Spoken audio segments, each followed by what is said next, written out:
Hello, I'm Gary Numan, and I composed the score to From His Side.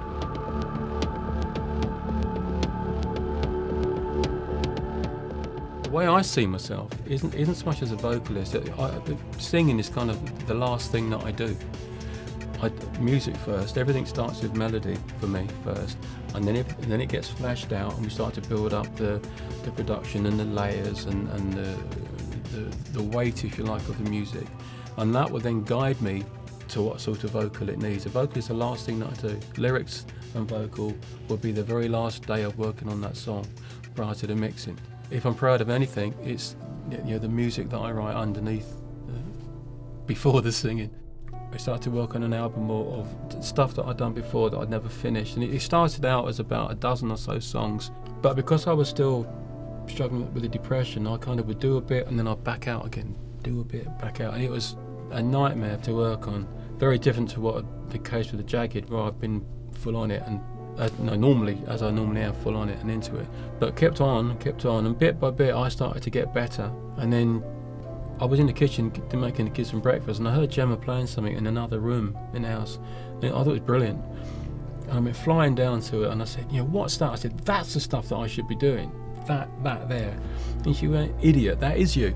I went into the studio and did loads of vocals and loads of extra bits and pieces for it, and so we finished it and put it out. Everything was beginning to fall into place, and I was loving making music. And since Splinter has come out, it's had by far the best reviews I've ever had. Coming into the From Inside thing, I felt very much as if I was learning from the bottom. Absolutely, I'm at zero. I know I've got to learn everything, and it wasn't anything like as difficult as I'd imagined it to be.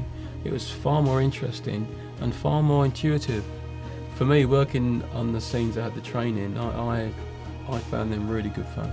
You're trying to get that sense of, first of all, that rhythmically, the train has all these mechanisms on the side, but then trying to get that to work with the epic scope of it as it would pull away from the train. You see this vast and barren landscape. The little things like that were really interesting to work on, to look at the film and try to identify what it needed and what would work and what wouldn't, and then to evolve that as the scene progressed.